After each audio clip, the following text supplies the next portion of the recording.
Our Father, who art in heaven, hallowed be thy name.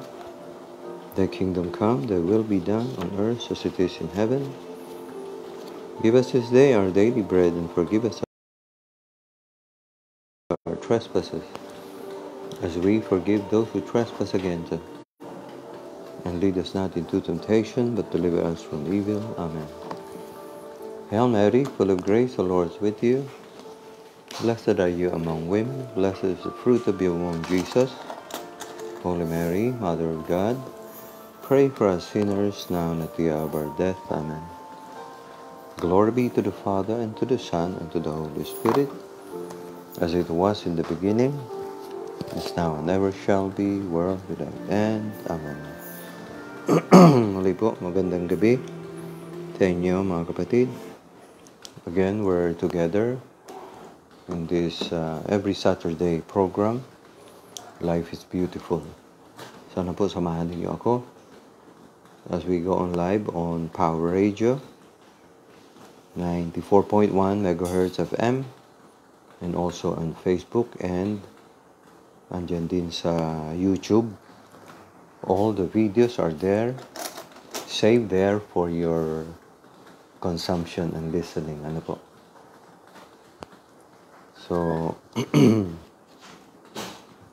especially tuloy po natin ang ating I want to remind all of us, mukhang dumadami po ang COVID cases, COVID cases in Manila. In Manila especially. NCR siguro, especially in Manila. So, we pray more, we offer more prayers, and I hope you tell your loved ones, mga kapatid, to especially take virgin coconut oil, and also the ivermectin. Ivermectin, especially kung may mga relatives po kayo dyan sa Manila, it's good to take the ivermectin as a prophylactic, mga kapatid.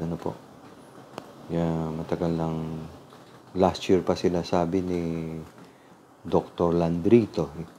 Siya po ang dito yata mukhang siya ang nagpauso ng paggamit ng ivermectin, which is a bit surprising, kasi it's a drug for use to eliminate animal parasites. And then it was found out that it works for human beings also, especially now itong coronavirus, I heard it is also used for dengue, and then psoriasis, sabi ni Dr. Landrito, mga kapatid. So those two instead of the very invasive papasok sa ating, i-injection sa atin, I think it's safer to use the virgin coconut oil, which has been scientifically proven to have antiviral properties, mga kapatid, and also the ivermectin, mga kapatid. Ang dami po, nagte-text sa akin, mga positive, meron pang nasa ICU na. So we pray a lot for for these people, especially the serious ones. Panalangin po natin sila. So, ang ating pong tema sa gabing ito, mga kapatid, is about the absolute necessity of doing penance. In Tagalog or in Bicol, we call it penitensya. Penitensya. Usually, pag napasok sa isip natin, penitensya ay yung mga naghahagupit during Holy Week. They hit themselves at the back in Vincent's, Yun ang pumapasok sa isip natin, penitensya. Penitensya, which is also true. Pero pag sinabing penitensya is magbagong buhay. Ano po, penitensya. Tigilan na yung mga mali nating gawa. Baguhin na natin yung ating galaw. A change of behavior. Mga kapatid, ano po? A change of the way we act. Ganun po ang gusto sabihin ng penitensya or penance. Ano po? Kaya itong napakahalaga lalo na ngayon. Especially we're in very hard times because of this coronavirus. Ano po? Very hard times. Parang prolonged penitensya. Ano po? Hindi tayo basta social distancing tayo. No, marami siguro sa atin na buwisit na maglagay ng face mask, ano po? Social distance. Gusto mo dumalaw, ay mamaya ayaw naman nilang magpadalaw. 'Di ba? Because we have positive cases also in Camarines Norte. No? So, prolonged penitensya, penance. At yun ang hinahanap sa atin ng Panginoong Diyos. Ano po? Kaya sabi ko because of the coming of COVID in the world, it's also a call from God. Parang tawag sa Diyos, parang nagpapaalaala na naman. Especially yun, magbagong buhay tayo. Ano po? Magbagong buhay. Katulad yung ang halatang-halata mong parang napakalayo sa buhay ng pagsisisi. Especially yung lockdown na po baga tayo last year.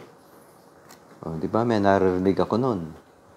Hirap na mga tao, pero may mga lalaki pa din na layaw pa rin ang nasa isip nila, no? Katulad nung nag-lockdown, ang mahal-mahal nun ng gin. Ordinarily, 60 pesos lang yata ang gin Pero during that time, bawal pati ang alcoholic drinks. Merong mga tao na nagda-drive, nakamotor, meron silang dalang gin. At ang mahal ng pabili nila. No? Ang dami nang nagugutom, walang trabaho. Tapos, dito pa itong mga taong ito, di ba? Yan. So, hindi penance. Ano po? Hindi penance. Katulad ngayon, di ba? Ano tayo, di ba?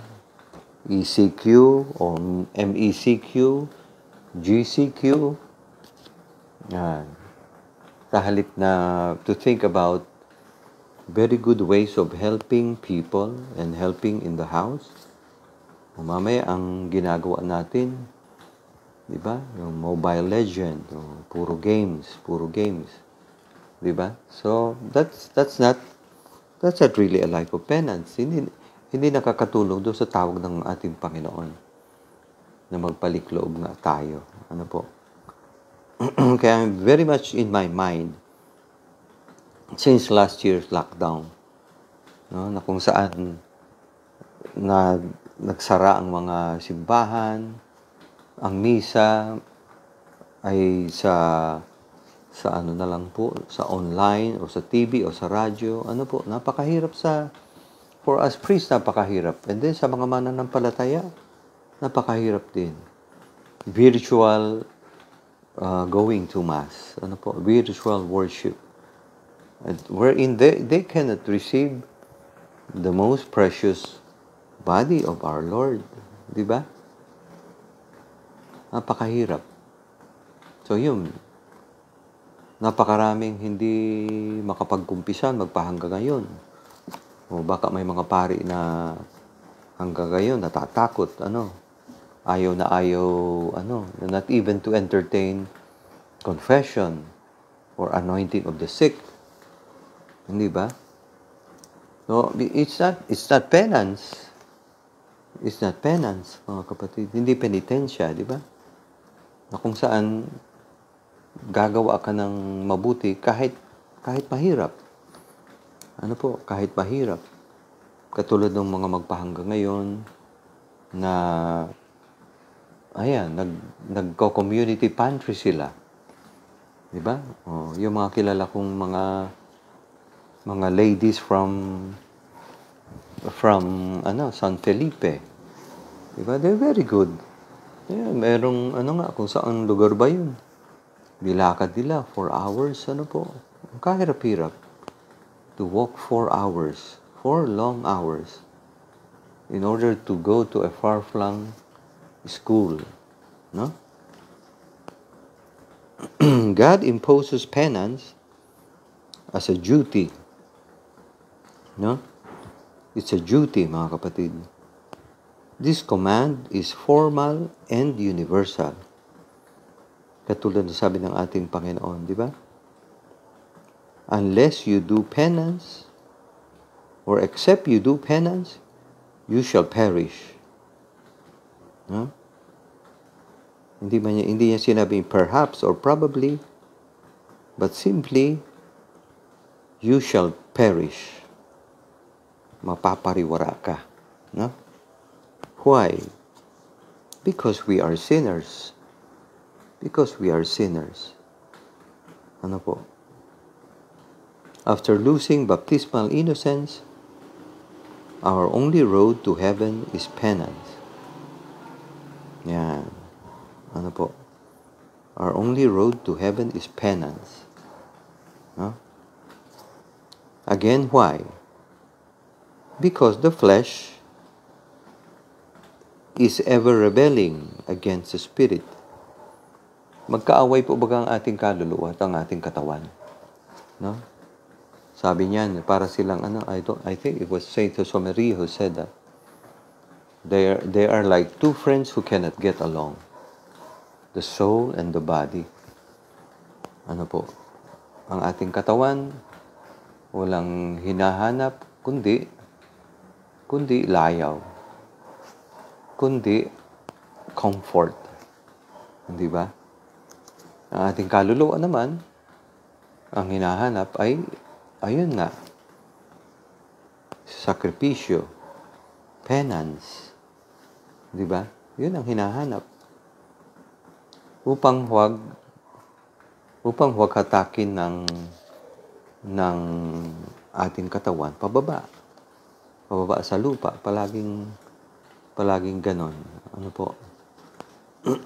Palaging ganon. The flesh, ever rebelling against the Spirit, inclines us towards sin. Thus, if by the Spirit you mortify the flesh, you shall live. Sabi ni San Pablo, ano po? Romans 8, verse 13. Romans 8, verse 13. So, walang ibang uri ng buhay dito sa lupa, kundi ganun nga. A life of penance, mga kapatid. Na napakahalagang ituro ng mga magulang sa kanilang mga anak. Ano po? Una sa lahat, sa pamamagitan ng pagtuturo at pagsasanay sa inyong mga anak, maliliit pa, ng mga katulad yung mga di ba? Yung mga gawaing bahay. Pagising sa umaga, di ba? Pagising sa umaga. The very simple act of habit of fixing your bed. Di ba? Yung kulambo. Di ba? Yung mosquito net. I-fold, di ba? Yung linen, yung kumot na ginamit. So, all these things. Di ba? Yun. And the very first penance, which is to wake up on time and to kneel right away. Diba? Lumuhod right away, agad-agad. To pray the morning offering. Morning offering. Yan. Dasal po natin si may nag-text yung kanyang boyfriends. Dasal po natin si Lynn Espanyol. Confined sa BMC Naga. So our prayers, we pray for you. So you get well. She was on the way, and I think she lost her pregnancy. She lost her pregnancy. Please pray for her, mga kapatid. Si Lynn Espanyol. Katulad yan, yung dinadaanan mong yan, di ba? Gusto mong, magkakaroon ka ng anak. Di ba? Tapos, nakunan ka. Di ba? Katulad yung napakagandang penitensya na dapat gawin ng mga hindi pa kasal sa simbahan. Mga kapatid? Ang dami natin, mga kapatid. No? Who are a source of scandal in the church? Sa mga barangay. Ang daming, kahit sa bayan, ang daming mga mananampalataya. Salamat sa Diyos, nananampalataya naman, nagdadasal sila. Pero mukhang kulang sa doktrina. Kulang ng pananampalataya doon sa mga sakramento. Diba? Na napakahalaga para sa atin na, diba, tumanggap sa mga mag-aasawa. Because for us, without the priest, there is no marriage. Kung wala ang pari, ay di walang sakramento.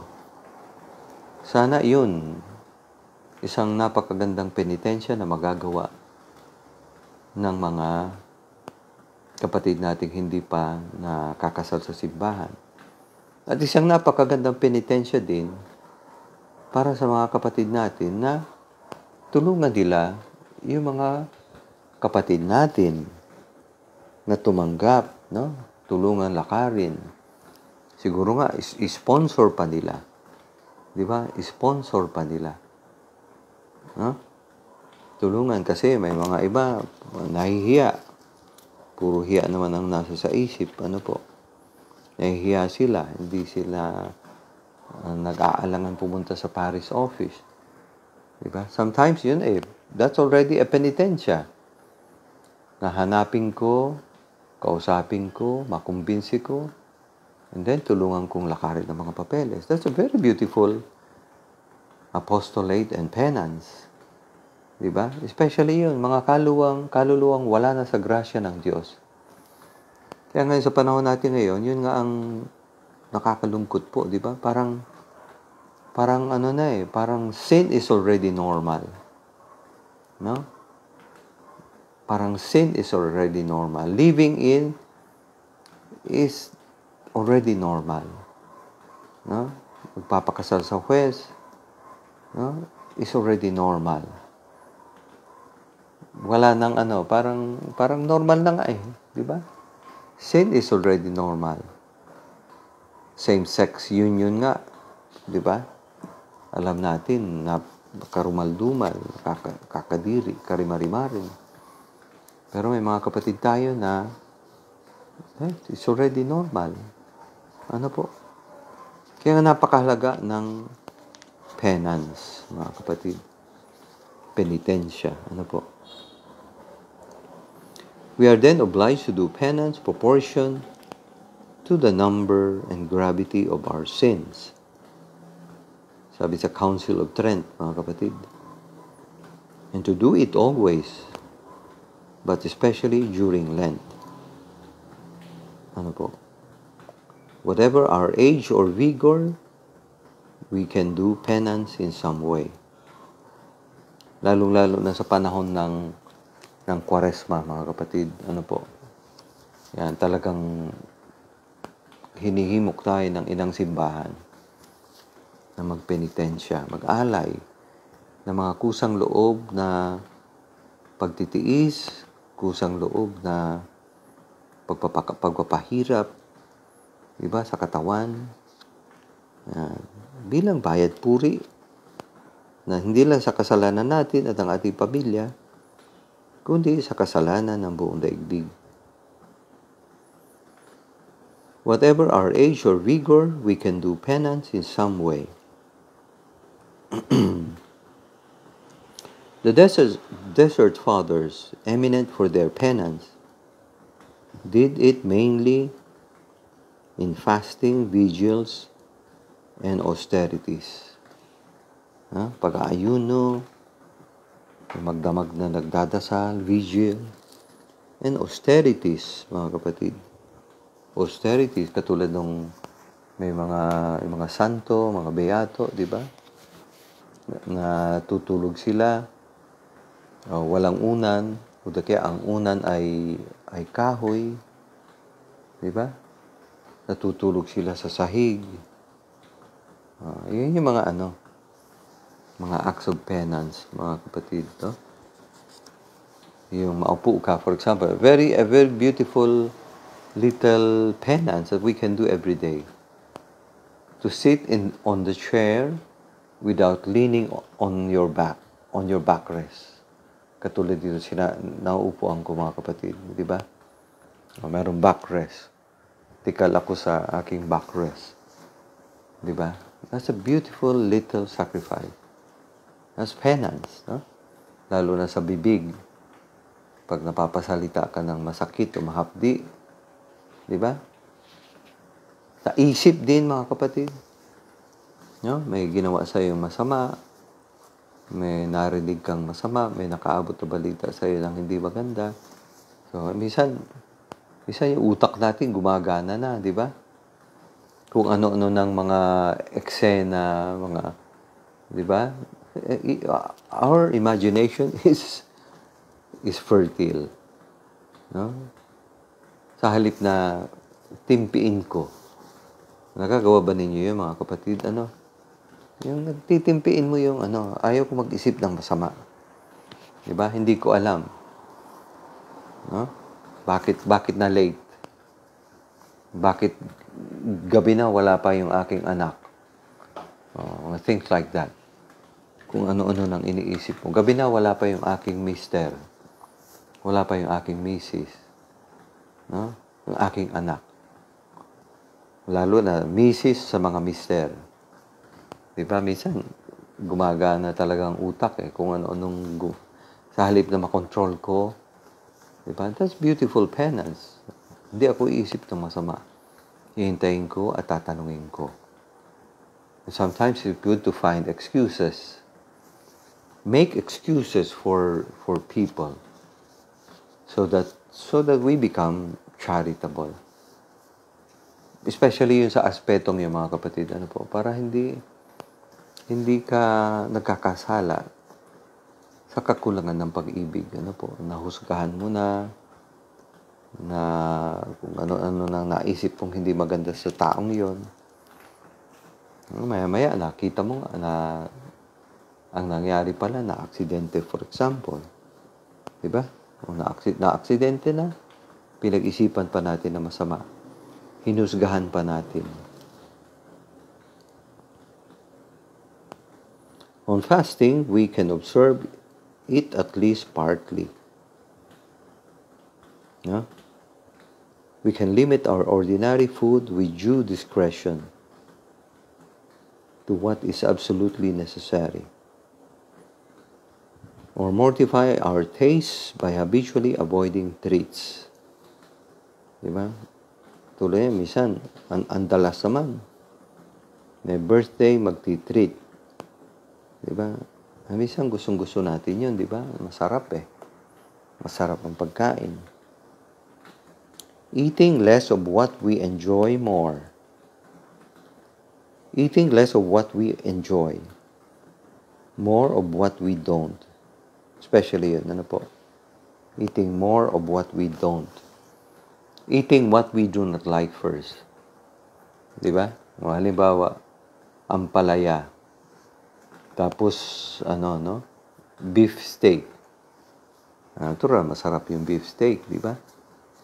O kaya kung mahilig ka sa seafoods, sa alimango, diba? Ang laki pa naman. So, maya-maya ako nakakainin. Unahin ko muna yung gulay. Diba? Ito yung mga kapatid, mga maliliit na paraan ng paggawa ng penitensya. We are not obliged to break our sleep to keep vigil in the oratory, but always rise quickly from sleep. The heroic minute, mga kapatid. Yung tinatawag na heroic minute. Yung pag-ring ng alarm clock mo sa umaga, ay babangon ka na kaagad. Ano po? Not giving our bodies one more minute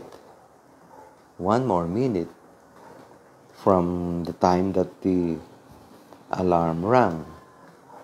Diba? Yung agad-agad. Pagtunog ng alarm clock mo, yan, bangon ka agad. Upo ka agad. Diba? Di ba kailangan bumangon ka agad? Upo ka agad. We are not obliged to break our sleep to keep vigil in the operatory. Katulad ng iba, ng mga religious, diba? Diba? Kailangan, gumigising sila ng, I don't know, 3 a.m. or 2 a.m. para magdasal. Ano po, yun yung kanilang nakagisna na penitensya. Mas maganda yung kasi kailangan din ng katawan natin yung pahinga. Diba? When we are asleep, the body is working to repair yung mga parte ng ating katawan na may diferensya. Huh? Parang mas maigi yung yung being, especially yun. Kahapon, for example, sometimes it's good to forgo your siesta. Diba? To forgo your siesta. Hindi ako mag-siesta. Magbabasa na lang ako. Diba? Katulad yun, yung pagpipilit na labanan ng antok. It's a beautiful sacrifice. We are not obliged to break our sleep to keep vigil in the oratory, but always to rise quickly from sleep. Huh?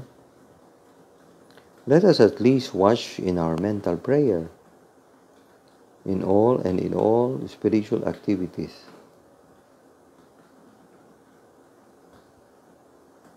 Never yielding to sleep or spiritual torpor. This can be a very painful struggle. Huh? Katulad yan, pag nagdarasal. Like praying the rosary. Sometimes nakaupo kayo that you never pray the rosary lying down. Nakaupo o di kaya naglalakad. O di kaya lumuhod ka. Pag inaantok ka na, kita mo na no? Especially when you're 60. Katulad ko, no? Na you cannot avoid it. Especially pag medyo di maganda yung tulog mo. Sleep comes about spontaneously. Ang hirap, mga kapatid, no? Nagdadasal ka ng breviaryo, nagro-rosaryo ka, di ba? Penso mo, nakaganon ka na lang. Nasa blessed yan, dito, sa kabila ko lang. Si Lord, when I'm praying before the Blessed Sacrament, which I wish all of you will develop the very, very important devotion. Ano po? Especially kami mga pari, idasal po ninyo. Kasi after the holy sacrifice of the Mass, after the Mass, the greatest devotion wherein we get plenty of graces is praying before the Blessed Sacrament, mga kapatid. Kailangan nating lahat, especially yung sa pagpapakabanal. Kaya yung mga pari, yung mga padre, yung mga lolo, lola, yung mga retired, at yung mga champion mga champion, di ba? Champion sa basketball, champion sa billiard, champion sa boxing. Yun ang na lahat tayo, no? Ma-develop po natin yun. Because it's so very, very important, lalo na ngayon. Kung sino man po sa inyo ang maaari na kung malapit ka lang naman sa simbahan o dumadaan ka, talagang tumigil ka, bumaba ka sa iyong auto, and then say the adoration for at least 30 minutes. Kasi kailangan ng mundo, mga kapatid, ang kailangan ang pakikipagniig sa Diyos, no? A very powerful devotion, mga kapatid. So let's have a little break and let's have one music, mga kapatid. Naalala ko yung Cinderella, mga kapatid. Naalala po ninyo yung kantang Bato sa Buhangin? Ano po? Bato sa Buhangin.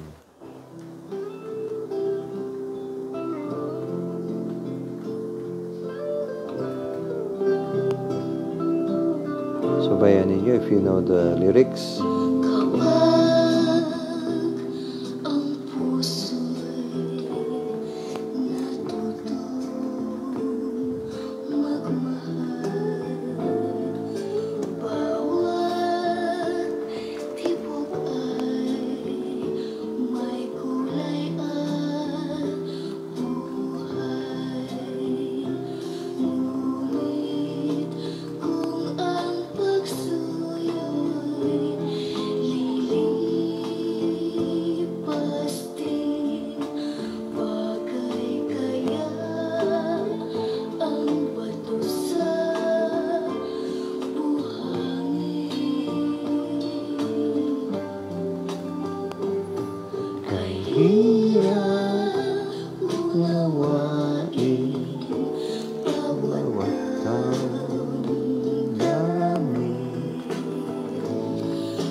Okay, mga kapatid, balik po tayo sa ating tinatalakay, penance.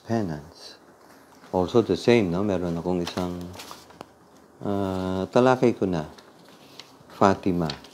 Penance according to Our Lady of Fatima, which is basically the same, mga kapatid. Ano po?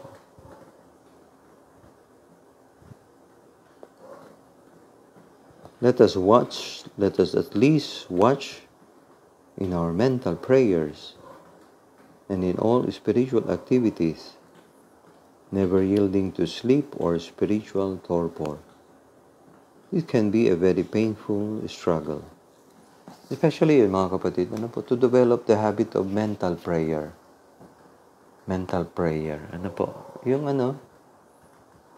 the habit of just looking at our Lord in the Blessed Sacrament. Kung wala, ay di sa harap ng altar sa bahay, using the words of the New Testament, the Gospel, or other parts of the Holy Bible, mga kapatid, or just talking about all the affairs of the day.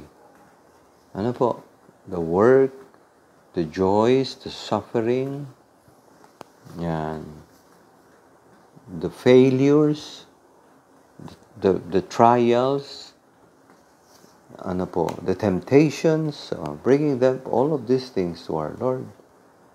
Sana po yun, ma-develop ninyo at least 30 minutes araw-araw. The habit of mental prayer. Kailangan by every baptized, not only the priest, but every baptized Christian, mga kapatid. Lalo na mga mag-asawa. Ang problema, mga mag-asawa. Walang spirituality or kulang sa spirituality. Walang habit of prayer. Walang habit of going to confession. Diba? Walang habit of going to Mass. Kung maaari, frequently, not only on Sundays. No? Importante, napakahalaga. Para nga sa ating pagpapakabanal. Sa pagpapakabanal po natin. An article of faith is what we have not atoned for in life by penance will be expiated by the fire of purgatory. Yung hindi mo napagbayaran dito sa lupa, ayun, saan ka magbabayad nun? Saan ka magbabayad, puri? It's in purgatory, mga kapatid, in purgatory. Therefore, St. Augustine says, do penance or burn. Do penance or burn. We can choose. No? Kaya importante maigi to live a life of penance. Para na sa gayon, we did already our purgatory here on earth. Diba? Let's do our purgatory here on earth. Sa pamamagitan ng ito mga bagay na dumadating sa atin, the crosses of our daily life. Na dumadaan sa ating buhay. Ang dami. Katulad dito, ito ang prolonged pena sa ginagawa natin gawa ng coronavirus. Di ba? Ang hirap magbiyahe. May mga borders, may mga control, may mga nagche-check sa borders.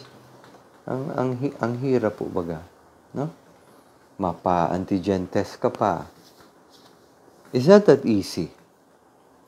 No? Katulad sa Manila ngayon, I think today is the day which has the highest number of infected or positive sa COVID, mga kapatid. No? To habitually kneel or sit without a comfortable support. No? Ito yung mga penitensya. To habitually kneel, lumuhod, or sit without a comfortable support. to pass through public places without ever satisfying our curiosity. Diba? Kapag nasa labas tayo, laro tayo mga lalaki, diba?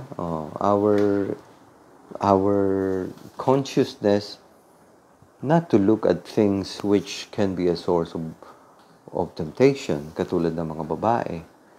Diba? Mga naka-hapit-dapit ang suot, mga naka-plunging neckline sila, mga naka-backless, or naka-short shorts sila. Diba? Pag nakita mong ganun, diba? Very normal, especially kung may asawa ka na. Diba? Ang pagtitingin sa mga magaganda. Katulad kami din mga pari, diba?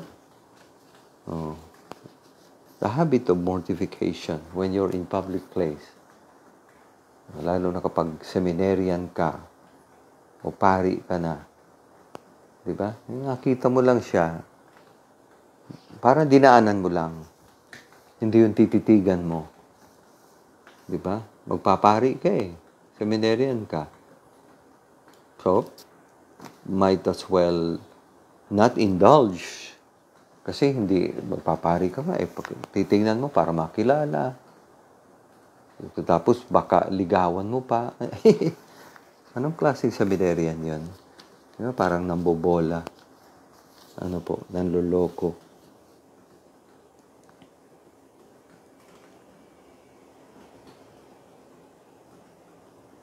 And if continuous, can become a severe one. To pass through public places without ever satisfying our curiosity is to do penance. And if continuous, can become a severe one. Kaya palagi ba kang pinapaalala sa ating mga kapatid tuwing Kwaresma? Ano po, sana tulungan natin yung mga kaibigan natin, ano po, yung mga anak po ninyo.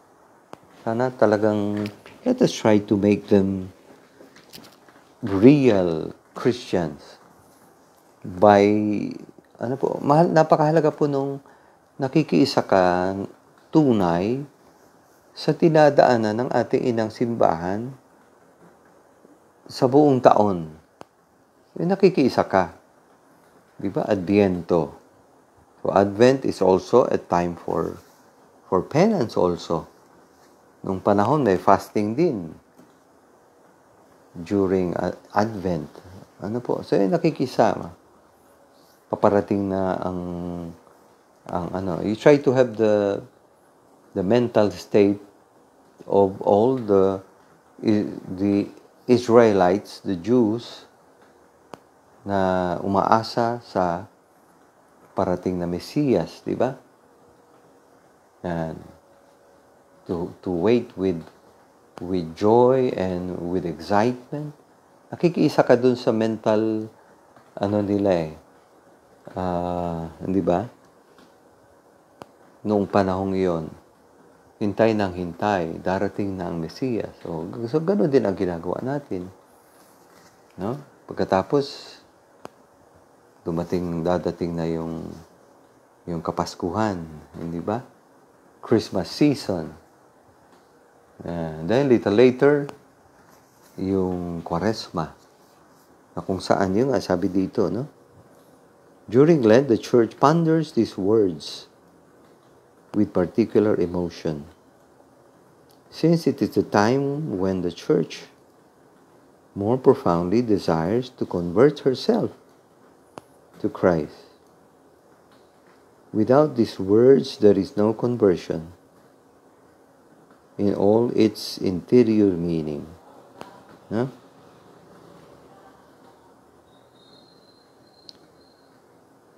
Kaya yung mga salitang iyon ng ating Panginoon, doon sa Luke 15 verse 18, I think that's from the prodigal son, mga kapatid. Father, I have sinned against you and heaven. Sabi nung anak na, di ba? Hiningi na niya yung kanyang mana at pumunta siya sa malayong lugar. At winaldas ang pera sa, lagalag na buhay. Di ba? Kasi yun palagi ang tukso sa atin. Tayo mga kapatid. a constant temptation for all of us, for creatures, lahat. No? Na akala natin, kapag malayo tayo sa Ama, sa Panginoon, ay masaya tayo. Diba? At yun nga, thank God if we are still alive and then we discover. No? During Lent, the Church ponders these words with particular emotion, since it is the time when the Christ more profoundly desires to convert herself to Christ. Without these words, there is no conversion in all its interior meaning.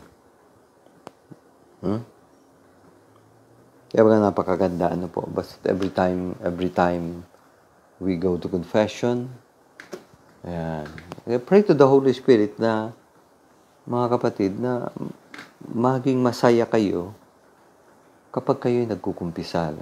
To be filled with joy, interior joy, because you will again receive the pardon from God. Yung pagkakalag ng tali. Sapagkat, yan, hawak na tayo ng demonyo. Yun na napakalaking problema. And sometimes, di tayo nag-iintindi.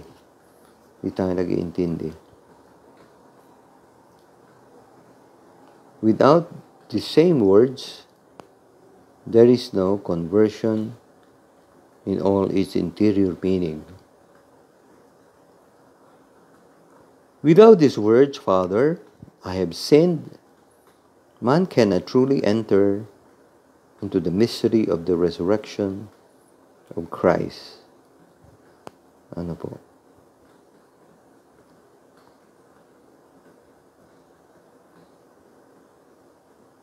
These key words shows man great interior openness to God, the Holy Spirit.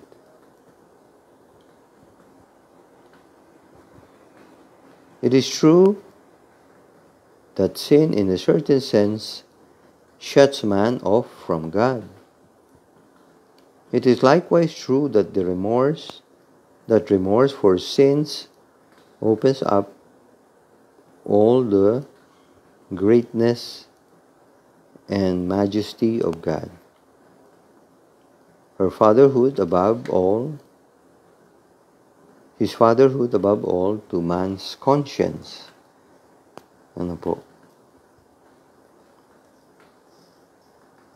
Yung pusong nagsisisi sa mga nagawang kasalanan is the one that na siya nakakapagpabukas, ng that remorse for sins opens up all the greatness and majesty of God. Napaka makapauwi ng Diyos, maawain, mga kapatid, Man remains shut to God so long as the words, Father, I have sinned against you, are absent from his lips, above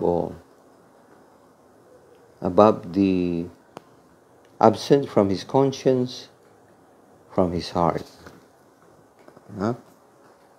Kaya baka napakaganda ng sana tulungan po ninyo maraming kapatid natin. Try to help them to love confession. To go to confession. To go to confession. Napakahalaga. Kaya sinasabi ko, kakambal ng confession ang binyag. Kasi alam naman natin kahit na tayo nabinyagan na, habang lumalaki tayo, nagkakaisip, andyan ang napakalakas lalo na sa panahon natin ngayon, ang lakas ng hatak ng laman, mga kapatid.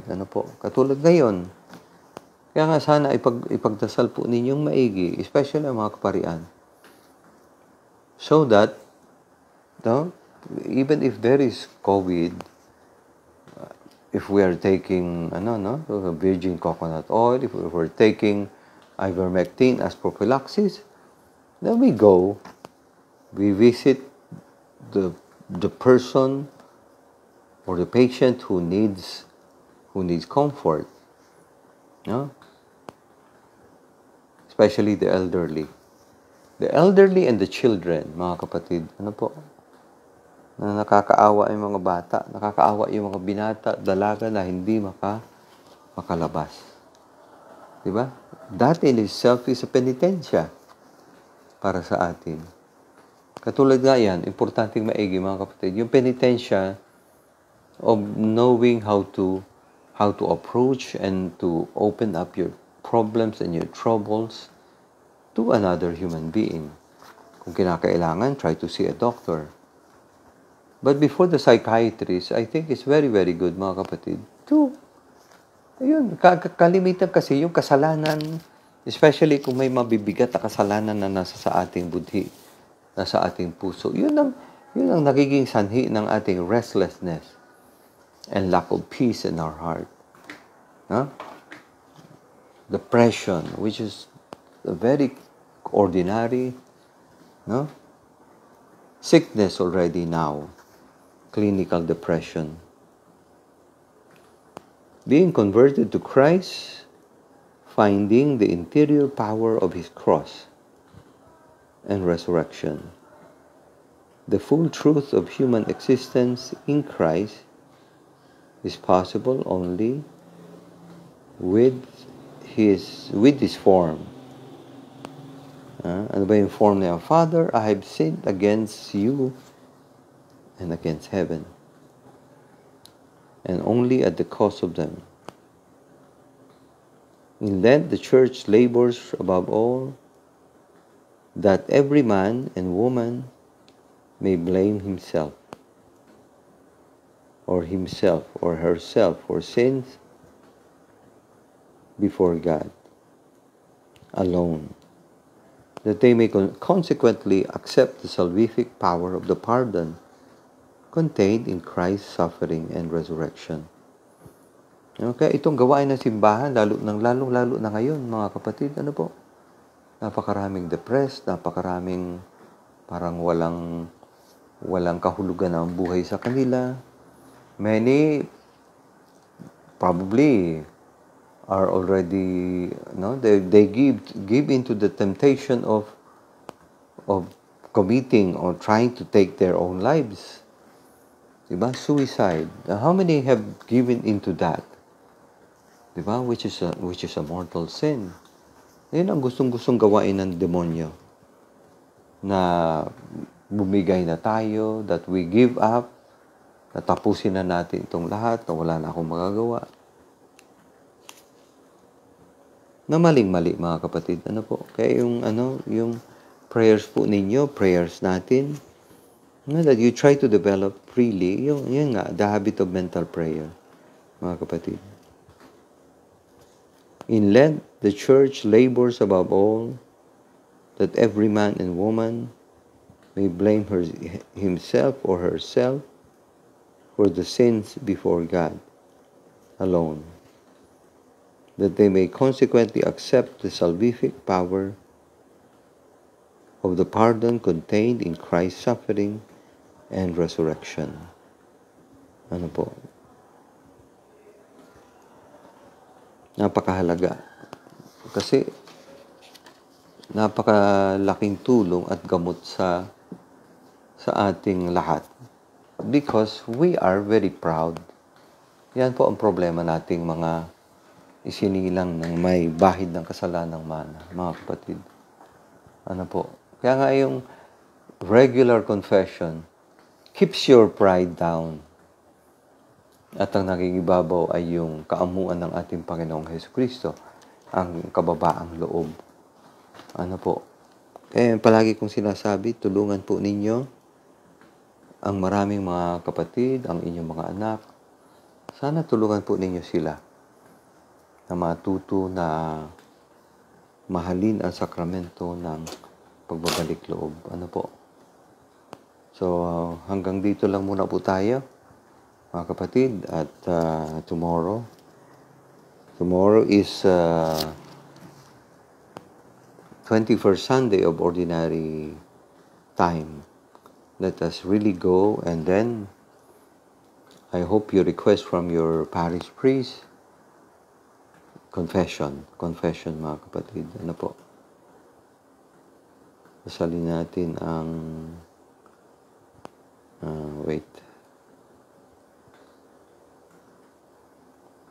Pasalin po natin ang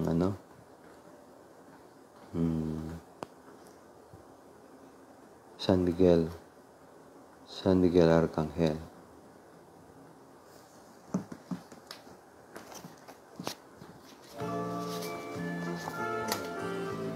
Oops. O San Miguel Arcangel, pagadian mo kami sa labanan. Maging tagapagtanggol ka naman namin sa kasamaan at bitag ng Diablo. Pakumbaba namin idinadalangin o prinsipe ng langit sa kapangyarihan ng Ama, nabigkisin mo sa impyerno si Satanas, kasama ng iba pang masasamang espiritu na nagkakalat ng lagim dito sa mundo. Angel of God, my guardian dear, to whom His love commits me here, ever this day be at my side, to light and guard, to rule and guide. Amen. Saint John Marie Vianney, Sacred Heart of Jesus, have mercy on us. Immaculate Heart of Mary, pray for us. Saint John Marie Vianney, pray for us. Saint Jose Maria, pray for us. Saint Padre Pio, pray for us. All the angels and saints in heaven, pray for us. Magandang gabi po sa inyo lahat. Maraming salamat. Kina Ate Rose San Ramon, kay Manager Sir Roy San Ramon. Thank you very, very much po. And good evening and good night. And I hope you have a good night's rest tonight. Bye-bye po.